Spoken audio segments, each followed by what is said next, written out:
فرزند زہرا یہ حالات برے ہیں۔ کاشانۂ بصیرت ایک ایسا مکمل یوٹیوب چینل جس پر محروم بصارت کے لیے بالخصوص اور تمام افراد کے لیے بالعموم سینکڑوں کی تعداد میں اسلامی کتب دستیاب ہیں۔ لہذا گزارش ہے کہ آپ اپنی ذمہ داری نبھاتے ہوئے کاشانۂ بصیرت کو سبسکرائب کرنے کے ساتھ ساتھ بیل آئیکن کو پریس کیجیے تاکہ آپ علم کے حصول کے ساتھ ساتھ مذہب اہل بیت کی اشاعت میں بھی اہم کردار ادا کرتے رہیں۔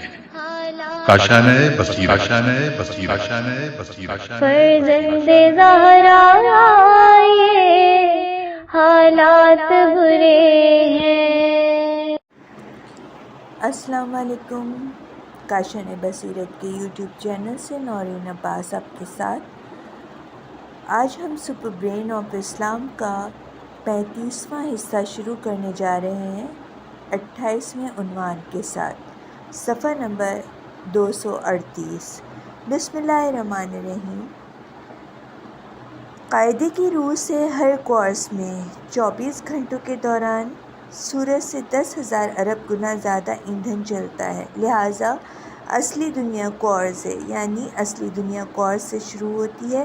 چونکہ ریڈیو ٹیلیسکوپس ابھی تک اس پر قادر نہیں ہیں کہ کورس سے آگے دیکھ سکیں، لہٰذا ماہرین فلکیات اور طبیعیات کورس سے شروع ہونے والی اصلی دنیا کی وسعت کا اندازہ نہیں لگا سکتے۔ چونکہ جہان کی وسعت کا اندازہ لگانا بھی محال ہے، اس لیے سورجوں کی تعداد کا اندازہ لگانا بھی ان کے لیے محال ہے۔ چہ جائے کہ وہ ارشمیدس اور ایڈلنگٹن کی تقلید میں جہاں میں موجود ایٹموں کا حساب لگا سکیں۔ اسی بنا پر بڑی اور چھوٹی دنیاؤں کی تعداد کے بارے میں منطقی ترین نظریہ وہی ہے جس کا امام جعفر صادق نے اظہار فرمایا اور کہا، خداوند تعالیٰ کے سوا کوئی بھی دنیاؤں کی تعداد سے مطلع نہیں ہے۔ اور اس نظریے کا دوسرا مفہوم یہ ہے کہ بنی نوع انسان عوالم کبیر اور عوالم صغیر کے احاطہ کرنے پر قادر نہیں اور انہیں شمار نہیں کر سکتا۔ عالم کبیر اور عالم صغیر کے درمیان فرق امام جعفر صادق کے نزدیک صرف حجم کے لحاظ سے ہے کہ کمیت کے یعنی ماس کے لحاظ سے، اور آج علم فزکس بھی اس نظریے کی تصدیق کرتا ہے۔ ہم نے گزشتہ صفحات میں ذکر کیا ہے کہ اگر الیکٹرانوں اور مرکزی کے درمیان پائے جانے والے خلا کو درمیان سے ہٹا دیا جائے تو کرۂ ارض فٹ بال کی ایک گیند کے برابر ہو جائے گا، لیکن اس فٹ بال کی گیند کا وزن کرۂ ارض کے موجودہ وزن کے مساوی ہوگا۔ فٹ بال کی گیند کی مثال ہم نے اس لیے دی کہ اس سے ذہن آشنا ہے، ورنہ اگر الیکٹرانوں اور نیوکلس کا درمیانی خلا ختم کر دیا جائے تو کرۂ ارض کا حجم فٹ بال کی گیند سے بھی کم ہو جائے گا، لیکن اس گیند کا وزن کرۂ ارض کے موجودہ وزن کے برابر ہوگا۔ اس طرف بھی توجہ کرنا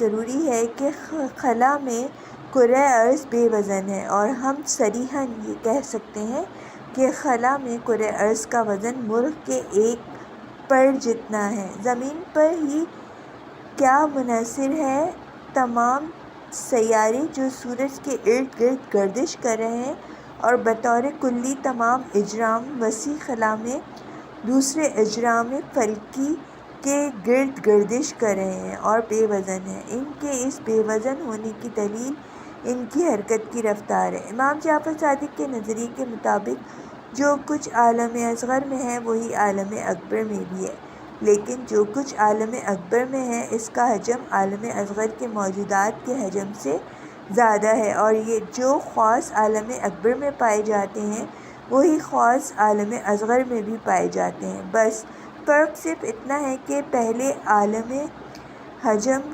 دوسرے عالم کے حجم سے زیادہ ہے۔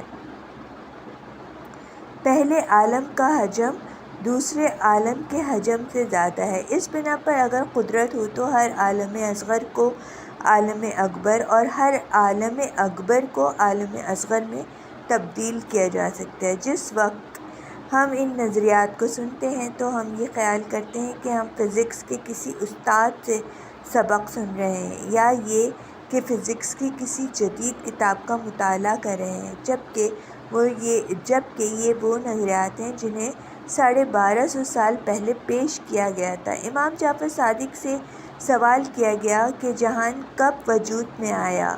آپ نے جواب دیا، جہان شروع سے موجود ہے۔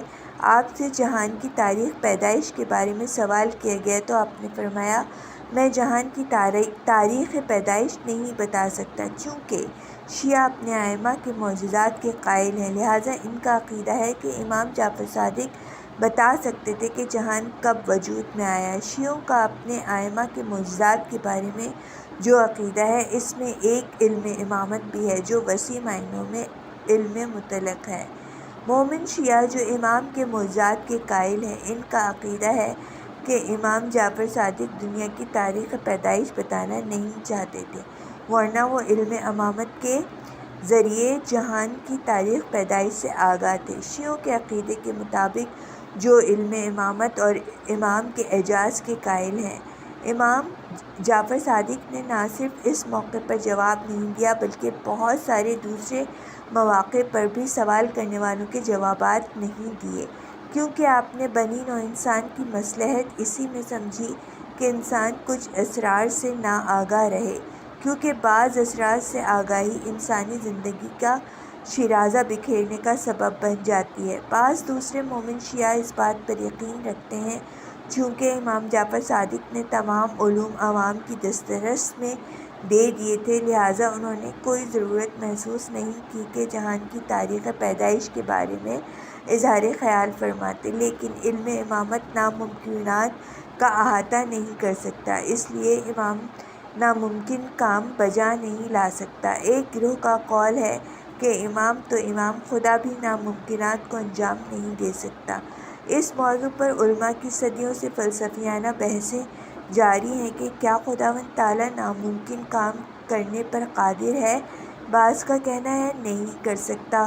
جن کا قول ہے کہ خداوند تعالیٰ ناممکن کام کرنے پر قادر ہے، انہوں نے اظہار خیال کیا ہے کہ بنی نوع انسان کی محدود توانائی کی وجہ سے بعض کام اسے ناممکن دکھائی دیتے ہیں، لہٰذا محال کام بذات ناممکن نہیں بلکہ بنی نوع انسان کی محدود توانائی کی وجہ سے اسے بعض کام ناممکن دکھائی دیتے ہیں۔ جس طرح ایک 2 سالہ لڑکے کے لیے 20 کلوگرام وزن اٹھانا محال ہے، لیکن علماء کا دوسرا گروہ کہتا ہے کہ بہرکیف ایسے کام جو محلات کے زمرے میں آتے ہیں ناممکن ہے، مثلاً کل کو جز کے برابر کرنا، کیونکہ عقلی لحاظ سے یہ ممکن نہیں۔ لیکن وہ لوگ جو اس بات کے قائل ہیں کہ خداوند تعالیٰ ہر محال کام کو انجام دے سکتا ہے، ان کا کہنا ہے کہ کل اور جز ہماری عقل کے لحاظ سے غیر مساوی ہیں۔ ممکن ہے کہ ایک دوسری عقل اور جز کو مساوی خیال کرے۔ ان لوگوں کا کہنا ہے کہ خدا بکھری ہوئی اور خاک میں ملی ہوئی ہڈیوں کو اکٹھا کرے گا اور انسان کو اپنے اعمال کے حساب کے لیے زندہ کرے گا تاکہ انسان اپنے اعمال کی سزا یا جزا پائے۔ یہ کام محال ہے، لیکن بہرکیف خداوند تعالیٰ اس محال کام کو انجام دیتا ہے۔ جو کوئی خداوند تعالیٰ کی طرف سے اس محال کام کی انجام دہی کا منکر ہو، وہ مسلمان نہیں، کیونکہ معاد دین اسلام کے اصولوں میں سے ہے۔ مختصر یہ کہ مومن شیعہ معتقد ہیں کہ امام جعفر صادق جہان کی تاریخ پیدائش سے آگاہ تھے، لیکن اس کے بارے میں اظہار خیال نہیں کرنا چاہتے تھے تاکہ لوگوں میں پریشانی نہ ہونے پائے۔ امام جعفر صادق کا فرمان ہے کہ اگر آج سے لے کے میری زندگی کے آخری لمحے تک مجھ سے یہ پوچھا جائے کہ جہان سے پہلے کیا موجود تھا، تو میں کہوں گا کہ جہان موجود تھا۔ اس موضوع سے واضح ہوتا ہے کہ امام جعفر صادق جہان کو ازلی مانتے ہیں۔ امام جعفر صادق کا جہانوں کے بارے میں ایک دلچسپ نظریہ جہانوں کی وسعت اور سکڑنے کے متعلق ہے، جس میں آپ نے فرمایا کہ دنیائیں موجود ہیں جو ایک حال میں نہیں رہتی، کبھی وہ وسیع ہو جاتی ہیں اور کبھی ان کی وسعت کم ہونے کی وجہ سے وہ سکڑ جاتی ہیں۔ امام جعفر صادق کا یہ نظریہ بھی ان کے دوسرے نظریات کی مانند سائنسدانوں کے لیے بے بنیاد تھا۔ سائنسدانوں نے اس نظریے کو ایک تخیل سمجھا اور کہا کہ امام جعفر صادق نے ایسی بات کہی جس کے درست ہونے کے وہ پابند نہیں ہیں، جبکہ ایک سائنسدان جب کوئی بات کرتا ہے تو اس کی صحت کا پابند ہوتا ہے۔ ایک دانشمند کے لیے مناسب نہیں کہ کوئی ایسی بات کہے جسے وہ حقیقی اور صحیح نہ سمجھتا ہو۔ جب 18ویں صدی عیسوی کے بعد فلک کی دوربینیں زیادہ طاقتور بنا لی گئیں اور ماہرین فلکیات نے ان دوربینوں کے ذریعے نہ صرف نظام شمسی کے سیاروں کا پہلے سے بہتر مشاہدہ کیا بلکہ نظام شمسی سے باہر کی دنیا کا بھی بہتر نظارہ کیا، اور 19ویں صدی عیسوی کے نصف میں سیاروں کی روشنی کے ذریعے ان میں موجود بعض عناصر کا بھی پتہ چلا لیا۔ 20ویں صدی عیسوی کے آغاز میں ایک یورپی ماہر فلکیات جس کا نام ایبل میٹر ہے، جو مذہبی لباس بھی پہنتا تھا اور بیلجیم یونیورسٹی میں پروفیسر بھی تھا، اس نے سائنس کے ابتدائی مراحل میں جان لیا تھا کہ کہکشاؤں کا ایک گروہ جو ہمارے نظام شمسی سے کافی قریب ہے اور انہیں آسانی سے دیکھا جا سکتا ہے، بتدریج دور ہوتا ہے اور اطراف میں بکھرتا رہتا ہے۔ ایبل میٹر نے اپنے مشاہدات کی اطلاع رصدگاہ میں موجود دوسرے ماہرین کو دی اور ان سے درخواست کی کہ وہ یہ معلوم کریں کہ اس نے صحیح نتیجہ اخذ کیا ہے یا نہیں۔ ماہرین فلکیات جب فضا میں کسی ایسی چیز کو دیکھتے ہیں جو پہلے دکھائی نہ دی ہو تو وہ اس کی اطلاع دوسروں کو دیتے ہیں تاکہ انہیں یہ پتہ چلے کہ انہوں نے جو استنباط کیا ہے وہ صحیح ہے یا غلط ہے۔ اگر دوسرے بھی اس نئی چیز کو دیکھیں یا استنباط کر لیں تو یہ بات ثابت ہو جاتی ہے کہ غلطی نہیں ہوئی۔ جو کچھ ایبل میٹر نے دیکھا تھا اس کی تصدیق چند یورپی اور امریکی رصدگاہوں نے کی اور معلوم ہوا کہ کہکشاؤں کا ایک گروہ جو نظام شمسی کے قریب تر ہے اور اسے اچھی طریقے سے دیکھا جا سکتا ہے، دور ہٹتا جا رہا ہے، گویا وہ نظام شمسی سے حالت گریز میں ہیں، اور ان کا فاصلہ اس کہکشاؤں سے جس میں ہمارا نظام شمسی ہے بتدریج بڑھتا جا رہا ہے۔ ایبل میٹر اور دوسرے سائنسدان جو متعدد رصدگاہوں میں آسمانی سیاروں پر تحقیق کر رہے تھے، کہکشاؤں کے ہمارے نظام شمسی کی کہکشاؤں سے دور بننے کے مسئلے کے بارے میں بھی ایک دوسرے سے رابطہ رکھتے تھے، یہاں تک کہ دوسری جنگ عظیم کے شعلے بھڑک اٹھے اور ان میں سے بعض جو اس موضوع سے خصوصی دلچسپی رکھتے تھے، مثلاً ایبل میٹر اور انگلستان کا ماہر طبیعیات ایڈلنگٹن، اس دنیا سے رخصت ہو چکے تھے، لہٰذا کہکشاؤں کے دور ہونے کے مسئلے پر تحقیق 1960 تک کھٹائی میں پڑ گئی، کیونکہ دوسرے نہیں چاہتے تھے کہ جس کام کی ابتدا ایبل میٹر نے کی تھی اسے اس کے نام سے جاری رکھیں۔ 1960 کے بعد کہکشاؤں کے ہمارے نظام شمسی کی کہکشاں سے دور ہونے کے مسئلے کے بارے میں تحقیق دوبارہ شروع ہوئی۔ دوسری مرتبہ معلوم ہوا کہ جو کہکشائیں ہماری کہکشاں کے نزدیک ہیں اور ماہرین فلکیات انہیں اچھی طرح دیکھ سکتے ہیں، ہماری کہکشاں سے دور ہوتی جا رہی ہیں، لہٰذا ماہرین فلکیات کو اس میں کوئی شک نہیں کہ دنیا ہماری کہکشاؤں کے ارد گرد وسیع ہوتی جا رہی ہے، کیونکہ ہماری کہکشاں کے تمام اطراف میں کہکشائیں دور ہوتی جا رہی ہیں، لیکن سائنسدان نہیں جانتے کہ دوسری جگہوں پر بھی کہکشائیں حالت گریز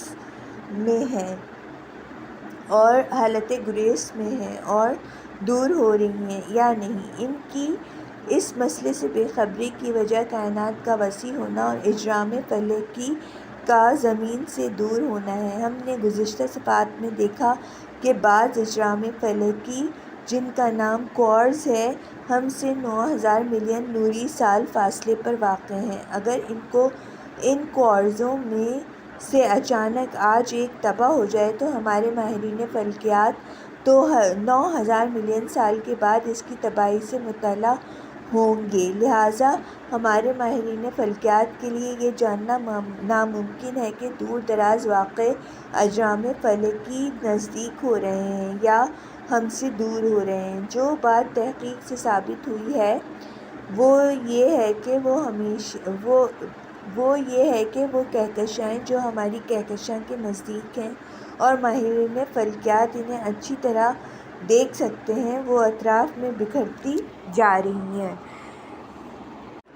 لہٰذا دنیا کے اس کائنات میں سکڑنے اور پھیلنے کی امام جعفر صادق کے نظریے کی ہماری کہکشاں سے تصدیق ہو جاتی ہے۔ چونکہ اس علاقے کی تمام کہکشائیں دور ہو رہی ہیں، ہماری کہکشاں بھی دور ہو رہی ہے۔ ہمیں معلوم نہیں کہ یہ دور ہونے کا عمل کس زمانے سے شروع ہوا ہے۔ امام جعفر صادق نے 1250 سال پہلے کہا تھا کہ جہان کبھی پھیلتے ہیں اور کبھی سکڑتے ہیں۔ جس جہان میں ہم رہ رہے ہیں اس کا پھیلنا نہ صرف یہ کہ امام جعفر صادق کے زمانے سے شروع ہوا بلکہ آپ سے ہزاروں یا لاکھوں سال پہلے شروع ہوا۔ ہمیں ان ہزاروں یا لاکھوں سال کے فرق پر حیران نہیں ہونا چاہیے، کیونکہ ہمارے نزدیک واقع کہکشاؤں کے درمیان اتنا فاصلہ ہے کہ ہم حساب نہیں لگا سکتے کہ وہ کہکشائیں ہزاروں سال پہلے دور ہٹنی شروع ہوئیں یا لاکھوں سال پہلے۔ کائنات کے اس حصے میں کہکشاؤں کے دور ہونے کا پیمانہ ہمارے پاس وہ روز افزوں فاصلہ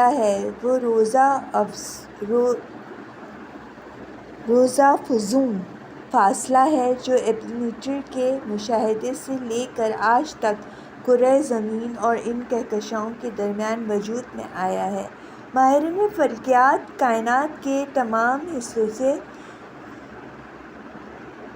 مطلع نہیں ہیں۔ وہ نہیں جانتے کہ دوسری کہکشائیں بھی حالت گریز میں ہیں۔ یہ صرف کائنات کے اس حصے میں ایسا ہو رہا ہے، لیکن ان ستاروں کا وجود جن کا نام کوتلے اور جن کا ذکر گزشتہ صفحات میں ہو چکا ہے، ان کا سکڑنا ماہرین فلکیات کے ہاں ثابت ہے۔ ماہرین فلکیات نے مشاہدہ کیا ہے کہ بعض ستارے اس قدر سکڑتے ہیں جس کا تصور بھی نہیں کیا جا سکتا۔ جیسا کہ ماہرین فلکیات کہکشاؤں کے سکڑنے اور پھیلنے یعنی فاصلوں کی زیادتی اور کمی کے بارے میں کچھ نہیں جانتے کہ کس وقت یہ عمل شروع ہوا ہے، اسی طرح وہ یہ بھی نہیں جانتے کہ کوتلہ ستارے کس زمانے میں سکڑ گئے ہیں۔ خیال کیا جاتا ہے کہ جس طرح دنیاؤں کا سکڑنا اور پھیلنا تدریجی ہے، اسی طرح ان ستاروں کا سکڑنا بھی تدریجی ہے۔ کوتلہ ستارے قلیل عرصے میں وجود میں نہیں آئے، بلکہ ان کے ایٹموں کے الیکٹرانوں کے مفقود ہونے اور ایٹموں کے مرکزوں کو آپس میں پیوست ہونے میں ایک طویل مدت لگی ہے۔ بنابراین اس حالت میں کہ کائنات کے ایک حصے میں اجرام فلکی پھیل رہے ہیں اور دوسرے حصوں میں سکڑ رہے ہیں، یا یہ کہ ان کے سکڑنے کا زمانہ ختم ہو چکا ہے اور وہ ہماری زمین کی مانند زندگی کے کاروبار میں مشغول ہیں، حالانکہ ایسا ہونا ہمیں محال نظر آتا ہے۔ مادے کی حقیقی موت کوتلہ ستاروں میں واقع ہوتی ہے، کیونکہ ان ستاروں میں مادہ مکمل طور پر ساکن ہوتا ہے۔ ظاہراً مادے کی آخری منزل یہ ہے کہ وہ کوتلہ کی شکل اختیار کر لے اور اس کے الیکٹران ختم ہو جائیں اور صرف ایٹموں کے مرکزیں باقی رہ جائیں جو آپس میں جڑے ہوئے ہوں۔ اس طرح ایک ایسی کمیت وجود میں آئے جو ہماری زمین پر پائے جانے والے سب سے زیادہ کمیت والے مٹیریل سے کھربوں گنا زیادہ کمیت کی حامل ہو۔ مختصر یہ کہ موجودہ زمانے میں علم نجوم اور فزکس امام جعفر صادق کے جہانوں کے پھیلنے اور سکڑنے کے نظریے کی تائید کرتے ہیں۔ 18ویں صدی عیسوی تک یورپ والے ہندوستان کے تمام لوگوں کے دینی اور فلسفی اعتقادات سے مطلع نہیں تھے اور صرف ہندوستانی مسلمانوں کے عقائد سے آگاہ تھے۔ 18ویں اور 19ویں صدی میں یورپ کے کچھ دانشوروں نے ہندوستان کی قدیم فلسفی اور دینی کتابوں کا یورپی زبانوں میں ترجمہ کیا اور اس طرح یورپ والے ہندوستان کے قدیم دینی اور فلسفی عقائد کے اصولوں سے آگاہ ہو گئے، اور انہوں نے جانا کہ ہندوستانیوں کے قدیم عقائد میں سے ایک عقیدہ یہ بھی تھا کہ دنیا بیداری اور جوش و خروش کا مرحلہ ہے اور کاہلی کا دور جو آہستہ آہستہ جمود میں تبدیل ہو جاتا اور آخرکار خوابدیدگی پر منتج ہوتا ہے۔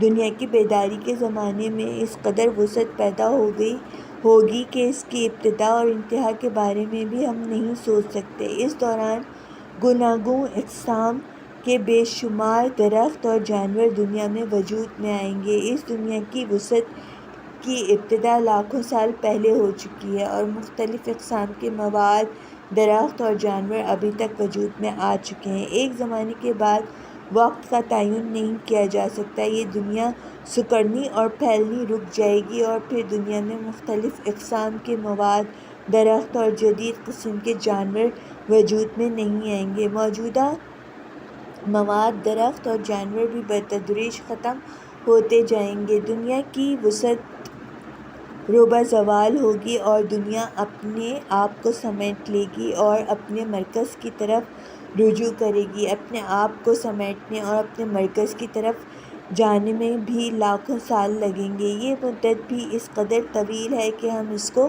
متعین کرنے کے بارے میں سوچ بھی نہیں سکتے۔ ایک زمانہ آئے گا کہ دنیا بے حرکت ہو کر اپنے اندر ڈوب جائے گی، اس طرح کہ کسی قسم کے مواد، درخت اور جانور کا نام و نشان نہیں رہے گا۔ اس مرحلے کو دنیا کے ڈوبنے یا خوابیدگی کا دوسرا مرحلہ شمار کیا جا سکتا ہے۔ کوئی نہیں جانتا کہ دنیا کتنے عرصے تک غفلت میں یا حالت خواب میں رہے گی۔ شاید یہ مدت ملین ہا سال طول کھینچے اور اس کے بعد دنیا کو جھٹکا لگے اور دنیا خواب سے بیدار ہو جائے اور دوبارہ وسیع ہو جائے اور جدید مواد، درخت اور جاندار وجود میں آنے لگیں اور دنیا کی توسیع میں روز بروز اضافہ ہوتا جائے۔ دنیا کی بیداری کے جدید مرحلے کے دوران وہ مواد، درخت اور جاندار وجود میں آئیں گے جو پہلے وجود میں نہیں آئے تھے۔ یہ قدرتی امر ہے جو انسان کے جدید مرحلے میں وجود میں آئے گا۔ وہ پہلے انسان سے مختلف ہوگا، یعنی اس سے برتر ہوگا، کیونکہ دنیا جب بیدار ہوگی اور اس میں وسعت پیدا ہوگی تو وہ ایسی اشیاء وجود میں لائے گی جو پہلے سے ترقی یافتہ ہوں گی، کیونکہ قدیم ہندوستانیوں کے عقیدے کے مطابق اگر دنیا گھٹیا چیزیں وجود میں لائے گی تو وہ زوال اور فساد کا باعث بنے گی اور نابود ہو جانے کے بعد پھر دوبارہ خواب سے بیدار نہیں ہوگی۔ بنابراین جس مرحلے میں دنیا خواب سے بیدار ہوگی اور انسان سمیت جو کچھ بھی اس میں پیدا ہوگا وہ پہلے سے زیادہ ترقی یافتہ ہوگا۔ اس عقیدے کے مطابق انسان کے مقدر کی ایک خاص حالت تھی۔ قدیم ہندوستانیوں کے عقیدے کے مطابق انسان کی خوابیدگی کے دوران مٹیریل درختوں اور جانداروں کے برعکس ختم نہیں ہوتا، بلکہ مرنے کے بعد انسانی روح دوسرے مراحل طے کرتی ہے اور آخرکار ہمیشہ کی سعادت کے مرحلے تک پہنچتی ہے اور دنیا کی بیداری کے دوسرے مرحلے میں پہلے سے بہتر انسان وجود میں آتے ہیں جو موت کے بعد اپنی روح کے ذریعے باقی رہ جاتے ہیں۔ ان کی روح چند مراحل کو طے کرنے کے بعد جنت میں دوسری ارواح سے جا ملتی ہے۔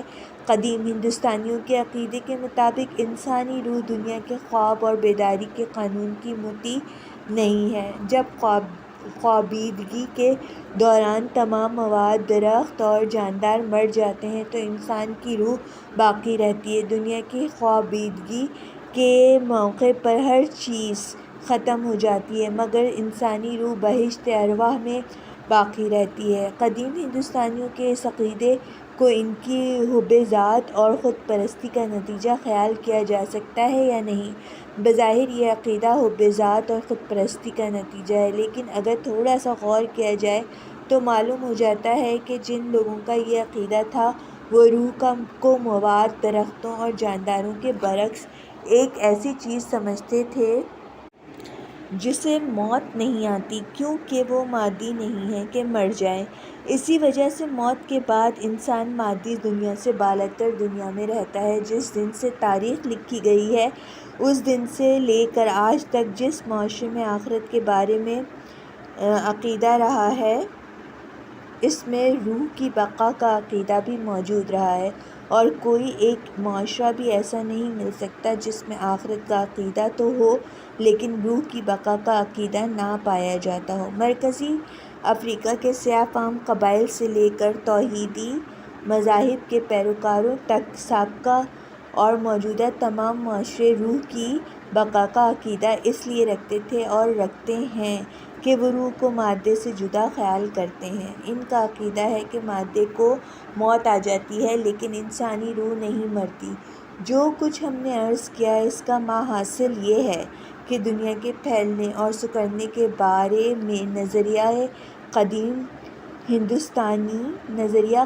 ہندوستانی عقائد کے رنگ میں رنگ گیا ہے۔